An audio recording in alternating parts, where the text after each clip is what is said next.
One of the greatest fears of a mother is that everybody's going on with life and you just hope that your daughter will not be forgotten. It's burned right into your soul and into your heart and your mind. I'm journalist Angela Kennecke. I lost my oldest child, Emily, to fentanyl poisoning in 2018. Emily was just 21. Her death was preceded by years of struggle, the struggle of addiction so many families face today. We were just 3 days away from holding an intervention when she died. We couldn't save her. There's a term called amelioration of grief, and it means that grief takes time, and it will get better only if you put work into it. In this podcast, I'm grieving out loud with other parents who've lost children and with those currently struggling with the monster of addiction. I didn't want to go into withdrawal. It was like one of the biggest fears of my life at the time. You were terrified of withdrawal? Terrified. Why? It is the worst pain, illness, the worst feeling that I could ever imagine having. I'm also learning from experts in the field on how we can and must do better to treat this disease of the brain. We treat the addiction and the effect of the addiction, but we're not looking at the pain. The root cause. 25-year-old Trace Michael died in April after a decade-long battle with addiction. Unlike so many of the deaths we talk about on this podcast, Trace's overdose was from meth. While more deaths are caused by opioids and specifically fentanyl, methamphetamine overdose deaths have surged in the U.S. in the last decade. Trace's mother, Diane, is sharing his story in hopes of raising awareness about how lethal meth can be. Well, Diane, thank you so much for being here today. You're welcome. Really appreciate you joining me, and I am so sorry for the loss of your son, Trace. Thank you. It's only been a few months. It has 11 weeks. 11 weeks. Yeah. So not even... We go by weeks. Yeah, not even 3 months yet. Right. Can we talk a little bit about when I first heard Trace's story, it was because of his obituary and because you chose to have his memorials directed toward Emily's hope. And thank you so much for doing that. We raised quite a bit of money to help people go through treatment in Trace's name. Good. You were very public, and that is not always the case. Tell me why that was important to you. I've always been very open and honest with anybody. I mean, when I meet people, I don't bring it up, but if people ask me questions, and as far as my coworkers and everything else, I've always been very honest. I mean, it's been a struggle we've been doing for 10 years. 10 years. Yeah, he kind of started when he was 14. And it was just a slippery slope. He got in the system, and so then he started using K2, and he was in and out of he was in Custer and in and out of different treatment programs for juveniles. So I guess I've always been very honest about that. I've never shied away from that. I've always believed it's a disease. Because you yourself work in the medical profession. I do. I'm a nurse. And your understanding of addiction is maybe different than how other people understand it? Trace has taught me a lot. You learn from your son. Yeah. Not just from, because it is kind of interesting how many people, even the medical profession, don't know as much about addiction because they haven't been trained. Right. And my husband and I always talk about how we probably had preconceived notions that other people have. And we've learned that people with addictions are people, and they make mistakes, and they're good people. And it's all walks of life. And, it kind of gets rid of those preconceived notions, which I'm always hoping that by talking about it and, not being afraid to talk about it, that, we can share that with other people. I think it is the way to stop the stigma is for more mothers, fathers, families, friends to talk about it out in the open and to talk about it as the disease of the brain that it is. Yes, yes. Tell me about Trace before the last 10 years. Before that, what kind of kid was he? Oh, he was always a quiet kid, but he always had friends. Everywhere he went, he was always social. Made friends. Yeah, he always made really good friends, and he'd bring all these kids home. He'd like, hey, Mom, meet so-and-so. They really need a good mom. And so he's always bringing these kids home for me to mom and to feed, and they were always at our house and always watching movies, and I enjoy that. I miss that. Yeah, you miss it. And he cared about others. Was he sensitive? He was, and he had a really kind of dry sense of humor, you know. I mean, he wasn't a loud kid. He was pretty quiet, but once he got to know you and trusted you, he'd talk your ear off. He had a lot of really good friends. He had a twin? Yes, he has a twin sister. They're pretty much opposites. Opposites? Isn't that interesting? Yeah, no, yep. Even as babies, you know, he was always kind of a fussy baby, and she was a good baby, and stuff he likes, she doesn't like, as far as food and all that stuff. But yeah, they were always pretty close. Does she have any addiction issues? His twin sister? No. No. So isn't that interesting? Because I think so much of it is genetic, but also maybe temperament and personality. And since they came from you out at the same time, but they're so different, and one of them suffered from addiction and one didn't. Right. From the same family. I think that also, if you look at twins, like your twins, it also goes to show that some of the blame we maybe place on parenting couldn't be further from the truth, right? Right. Yes. I mean, there's always 20/20 and coulda, woulda, shoulda, and you know, maybe I shouldn't do that, and maybe I shouldn't have done that. And he always blamed me. He's like, "You locked me up too much. You put me in treatment all the time." And he goes, "I would have been better off if you wouldn't have done that." And I'm like, "Trace, you would have died if I wouldn't have done that." You know, it was a constant argument that we always had. Yeah. Let's go back and talk about that. About 10 years. So, how old was he when you knew that he was using? 14, 15. And I think that's really typical, especially among these kids that are dying of overdose. That's about the age that the alcohol and drug use starts. And it starts off pretty innocent at first, some experimenting. Yeah, I nothing think so. too, not the harder drugs, usually doesn't start with that. No, yeah, I think it was just marijuana and some drinking. When he got in trouble and kind of got put in the system, he got caught drinking with some friends. And he was in the system for a while. You're talking about the juvenile. Yeah, the juvenile system. You know, he liked to push the limits, and so he got sent to treatment a couple times through them, and like I said, he got sent to Custer through them. And Custer was the place where they would send troubled youth, kind of like a boot camp type place. Yep. Right. Before they closed it down. Right. And how old was he when he went to Custer? I think 16. 16. How did that affect him? Did it help or did it hurt? I think it hurt. It hurt. Why? Yeah, I don't think they really dealt with addictions. I think it just made him angry. And he was It was punishing, right? It was a very punishing place. Yes. And he's a very stubborn person. If you ask anybody that knew him, they'd say he was very stubborn. So it was almost like, you did this to me, but I'm going to show you didn't change anything, and just continue. He wasn't going to let the other party win. Right. And my daughter was a lot like that too. She very much, it had to be her way. Right. What about trauma? Did he experience, because as so often as I'm studying and learning more about addiction following my daughter's death, and I think back to like, what trauma did she suffer? And some of it I may not even know about. Some of it was maybe some social with peers type trauma. Some of it may have not happened in my home. But I think there is always the root of trauma behind every addiction. And I think if we could understand that, we would be so much more compassionate. Right, yeah. When he was 8, 9 years old, and I didn't find out until he was 17. And most parents don't. Yeah, he secrets. He had overdosed and ended up in the hospital. And we were at age 17. He had overdosed. Yes. On what? Cough medicine. Oh my goodness. And it put him into rhabdomyolysis, which is like a kidney issue. So he was in the hospital. He was in PEDS ICU for a week because of it. And they sent him over to behavioral, and we were just kind of sitting there at behavioral, and they're like, well, why do you think you use drugs?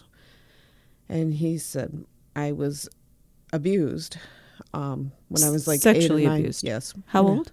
8 or 9. Oh. Yeah. So, and I was just like, what? How did that affect you? I can't imagine hearing that as a mom. No, it was terrible. I just remember sitting there and crying, and he's like, no, don't cry, Mom. It's okay. It's not your fault. It's not your fault. And I'm like, I should have known. You know, it's something, you have one job. You're supposed to protect your kids. But yeah, so often parents are the last to know because the children are told to keep a secret, and they're ashamed. Right. Right. And I think that was a big shame for him. Of course. Yeah. How could it not be? For years. And then he just kind of refused to talk about it after a while. Did you ever deal with that situation, or did you just kind of have to let it go? I mean, was the other person there that you could confront, his abuser? Or no, I talked to picture? social workers, and obviously we were at a very behavioral when he talked about it, and nobody would really do anything about it, and he refused to talk about it. He refused to let me push it. I took him to all kinds of counselors trying to deal with it, and he refused to talk about it with them also. Oh, that's so frustrating. I know. Yeah. So you never really could get him the help he needed to heal from that trauma? No, I don't think so. And then when the grip of addiction settles in on someone and their brain is telling them this is what they need to do to survive after a while, and you saw his disease progress, how did it progress? From 17 to when he was 25. 19, they put him in prison for. He went to prison at age 19. Yes, for what? Possession, basically failing a UA. I don't even think they do that anymore. But so he'd been in trouble, and he was he had to take probation. drug tests. He was on probation. Yes, failed it at 19 and got sent to adult prison. Yes, he got sent to adult prison. I remember being there in the courtroom, and the judge asked. They offered him drug court, but for some reason, I don't know what his thoughts were. And he's like, I don't want to do drug court. And she goes, fine. 3 years in prison. And I was like, I stand up. I'm like, what? You can't listen to him. He doesn't know what he's talking about. But he was considered an adult in the eyes of the court. Yeah. So he chose prison over drug court. Yes. And we know, while drug court is not perfect, it's about 86% effective. It can be. And it really is a long time thing. I think it's one of the most effective tools we have, at least within the judicial system, to help people who are addicted. And he said no to that. Yeah, he had been in jail for a couple weeks before he got sentenced, and I don't even remember why. I'm starting to try to journal all this and try to keep track of all this, but I'm just very much starting.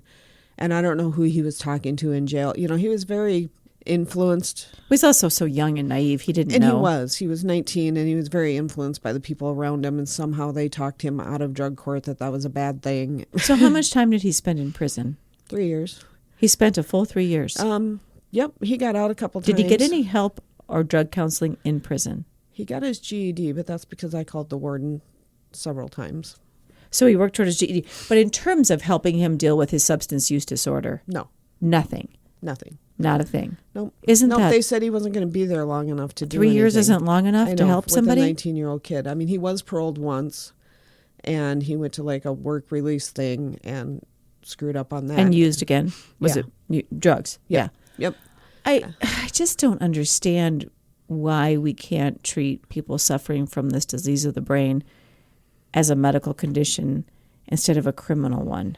Right. And why, if we are going to treat it within a criminal system, why we don't have treatment for substance use disorder within that system. Yeah, they put him in Jameson, which is maximum security. Why was he in maximum security? Well, first he went down to Springfield, and I don't know, he got in a couple fights. Oh, so he had caused some problems, right. And so they saw him as a problem. Yeah, so he was 19 years old and in maximum security prison. And I'm like, he needs treatment. He needed treatment. And how was he when he got out of prison? How did it change him? You know, it took a while. When he got out, he went and lived with his buddy right away, and he was doing pretty good for a while. I mean, he was looking for jobs and just kind of. His friend lived in a small town, so he just kind of was distant from everybody, and I think he needed that just to learn to relax again. You know, was he substance free in prison the whole time? Do you know? I think so. You think so? Because he did have seizures, and they always tested him because he had epilepsy. Oh. But he wasn't.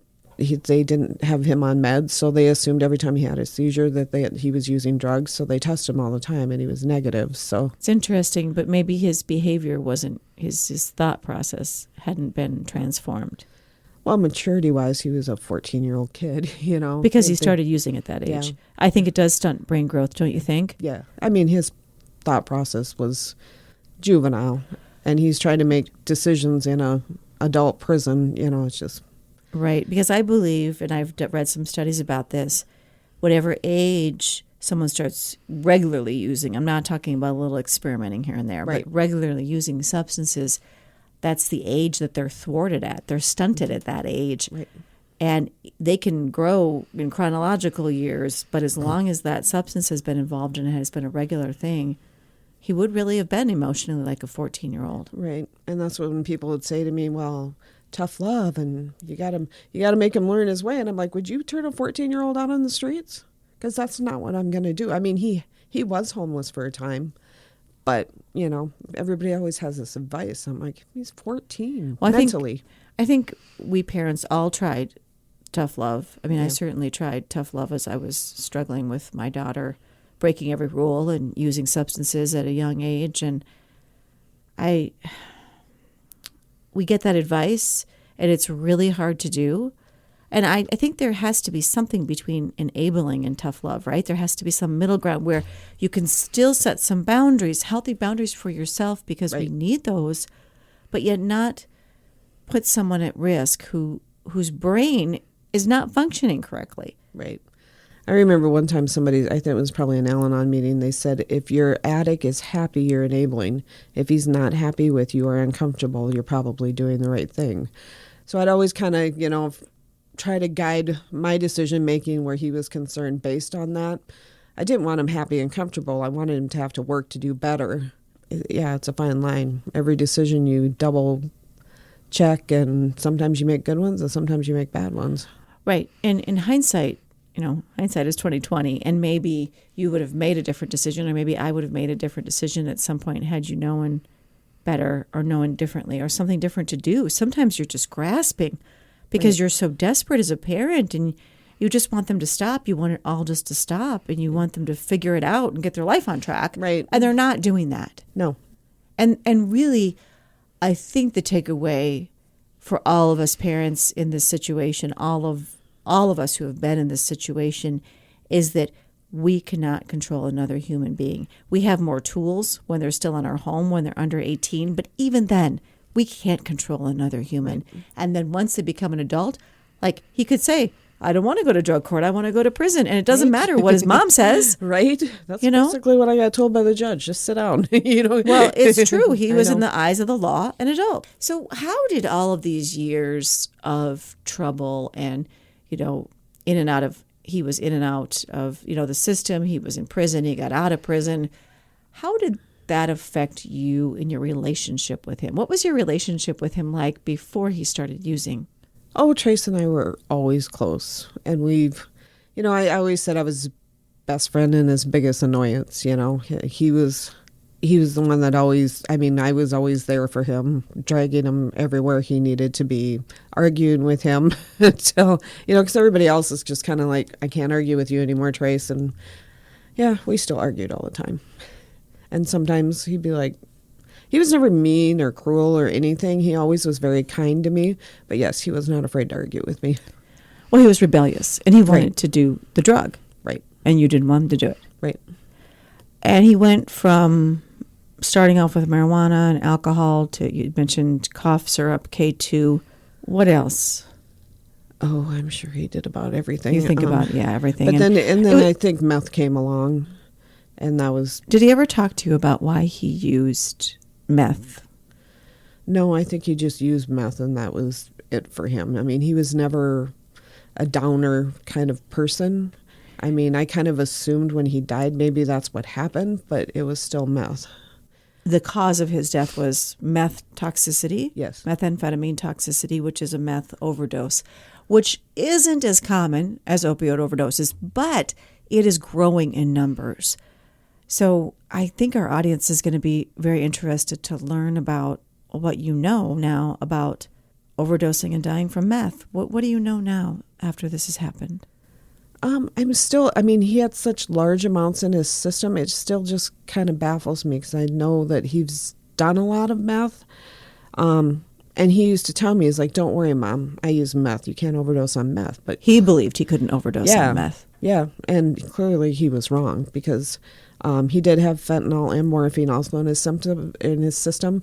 But they said that was at therapeutic levels, whatever that means. So that didn't kill him? No. The fentanyl, the morphine, and I think heroin turns into morphine. So maybe was he using both heroin and a lot of people today, and it surprises people who don't use drugs, those who are using, oftentimes today, use meth to get up and go during the day and use heroin or fentanyl to wind down. And Right. so they're using both. Yes, and that was all in his system, but it was meth toxicity, which, like I said, blew So me would that away. have been like a heart attack? Would that have I affected think his so. heart? I questioned the pathologist a couple times because I'm a nurse, Right, and of I course. work. That's what I do. I work at the heart hospital. But I questioned. I'm like, well, I don't understand, because if you take narcotics, you stop breathing. So what happened here? And I've read his autopsy, and it says everything is normal. And he said, well, he likely had a lethal arrhythmia. And I'm like, well, that's ironic because that's what I do for a living. But okay. What has been the hardest for you to accept out of all of this? I mean, you started on this journey with him so many years ago. I'm sure you had hundreds of sleepless nights. Yes. And it was a roller coaster ride, right? And you're always hopeful that he's going to get better. Yeah. I don't think I've completely accepted that he's gone. Well, it's You so know, early yet. He was in so many treatments in different places. I think my mind thinks that's where he's at. But I do believe he's safe where he's at. So that gives me comfort. But I don't think I've completely accepted that we're just going to keep going and we're going to have birthdays and Christmases and he's not going to be there. Right. That is the hardest thing, I think, in the first couple of years. I don't feel personally like I have gotten to the point where I accept that my daughter is gone physically forever from my presence until maybe in the last several months.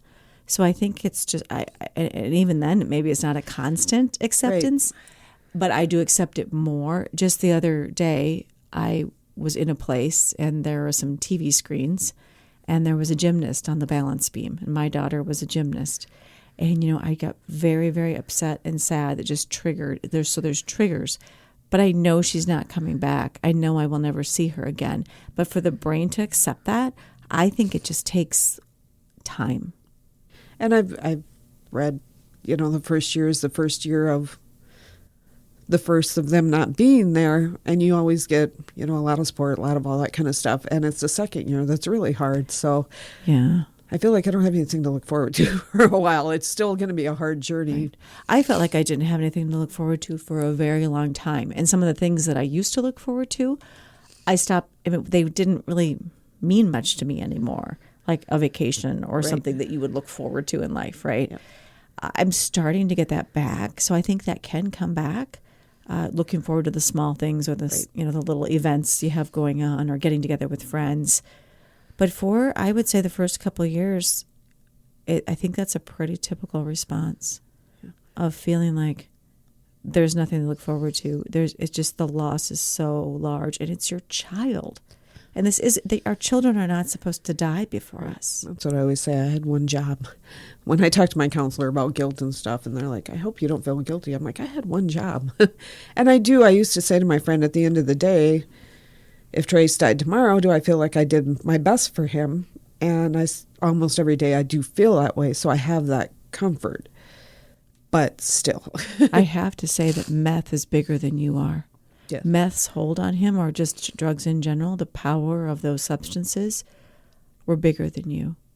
And I know as mothers, we feel like we should be all, encompassing, be able to help our children with everything. But this is beyond what any mom or dad can control. Right. And I totally understand what you're saying. And I did feel like with Emily, like even the decisions I made that maybe I could have acted differently or done something differently. I was doing what I thought was right at the time. And I felt like I did everything under the sun I could think of, employed every counselor and treatment centers, and was working even as she died, was working to get her in and do an intervention and get her into treatment. And, I don't know, the timing was just really bad. Right. And we were blessed because he did have about 6-7 months of sobriety. Before he died? Like immediately before? He relapsed probably 3 weeks before he died. And I knew things weren't good, again, but you have to learn when you're doing this, you can't control them all the time. And you have to, I knew things weren't well, but I also knew I couldn't change it for him. So I was hoping, obviously, he would come to get back to sobriety on his own, which obviously didn't work. But he managed to get kicked out of, like, the July before he died. He got kicked out of a pay-by-the-month motel, which I didn't know was possible. And we brought him home, and I remember he was standing outside the motel with everything he owned. And we put it in the car, and we brought him home and took away all electronics, and he sat in our home for 2 weeks with no way to communicate with anybody. And then we took him on family vacation, and that's the first time he's done anything normal. And we went to Branson, Missouri for a week, and he loved it. We went ziplining, we went swimming, all the stuff that has nothing to do with the drug world. And I think that really made a difference for him. It made him really want to try. So he did get a job. He had his own apartment. He had his own car. He had made some huge strides. And I think he was pretty proud of, I think he was pretty proud of himself. And I knew he was upset that he relapsed, because he texted me about it. He's like, I'm so sorry. I know I did, I set myself back a million paces, and I'm going to get myself out of this. And you have those good memories of when he wasn't using. Yes. You have that. Yes. So that's something to hold on to. Yes, it was awesome. I'd come home from work, and we'd go for walks, and we talked. And like I said, he got his own place and his own job, and he got his apartment on his birthday. He was pretty happy. A lot of times when people use after being sober for a period of time, they can't use what they used to use. And so if they go back to that, they will overdose and die. Right. And that's, every treatment, everything, I'm like, you don't have a tolerance, But he must have just thought he could do more than what he could. And is anybody charged in relation to his death? No, they're still investigating. I guess they did finally get into his phone, so I'm just waiting to see what comes out of that. In terms of who provided him right. with the drugs. Right. That's a whole other process. If they do arrest somebody, to go through that it's good to have some closure or to know what happened, but it's also really difficult. Yeah, I'm like I said, if it's another kid in Trace's situation, it'd just be nice if they could find how it's getting into Sioux Falls. The supplier. Yes, right. If we could find somebody more towards the top and just take one person out of the chain. I think there's so many people that die every day from this. Right. And I think it's important that people know that meth overdoses are on the rise and that this is happening. Yes. I mean, even the meth users don't think it's going to happen to them, obviously. And it can and it will. Right. And then I think so many of the drugs are so much more potent out there. And also, we don't know, since he was mixing some other drugs, even though those other drugs may not have been in a lethal amount, you don't know how that affects the whole system. So why was it important for you to talk to me and to share Trace's story? I don't want his story to be the end of the story. I mean, if we can help people or bring awareness or reduce the stigma, I think that's all important, and that's worth talking about. And I will continue to talk about it. So you're right after my own heart. That's how I cope. And it's helped me so much in coping with my daughter's death and putting the focus on helping others to try to make our children's deaths, give some meaning to it, behind what happened, to use what happened to educate others, right, and to hopefully make others think twice and change lives. Right. Yeah, he was a healthy 25-year-old, and he died. Right. If drugs hadn't ever come into the picture, where do you think Trace would be today? It's hard to even go back to that. I mean, he was always such a kind boy, and he loved hunting and fishing and outdoor stuff. I think he would be working, but his main passion would be probably hunting and fishing and all that kind of stuff, because he really liked that stuff. He really liked his friends. And I'm guessing that when the drug use started, he gave up a lot of those things. He did, and he missed it. And, when he was convicted of a felony, he was like, I'll never be able to hunt again. And I'll get on about as far as fishing, too. I mean, it's just, I'm like, well, we talked about suspended imps and what we'd have to do to get through that process, but obviously we never made it. So, right. How is his twin doing? She's doing okay. She has hard days. She misses him. We all got used to Trace being gone a lot between, treatments and all this stuff. So I think it really hits her at random times. My husband and all three of my girls, we have a text thread, And so we watch Time Hop every day, and if we have any pictures of him, then we send them to everybody else, and we kind of talk about the pictures of where he was. And Oh, that's so nice. I Yeah. love honoring him in that way Yeah. among like your group, your family. yeah, so there was a couple days there where we didn't have any pictures, or nobody did, and she called me crying. She's like, "It's been a bad day, and I haven't seen a picture today." I know it's only been 11 weeks and such a short period of time. Is there anything that's been most helpful to you in coping with grief? I think just my friends and my family. I mean, everybody's. You have a lot of support. I do. That's great. Do. And, my girls have been great, and my husband's been great, and my friends, we kind of started, we go out on Wednesdays. We want to try a different restaurant every Wednesday. And they ask me good questions, like, how are you really doing? And So it's not just a superficial relationship. Right. They really want to know. Right. What's the worst thing about this? What was the best thing that happened this week? I mean, they ask good questions.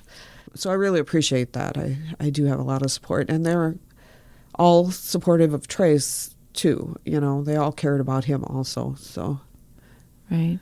Everybody lost when they lost Trace. Yeah. Yeah.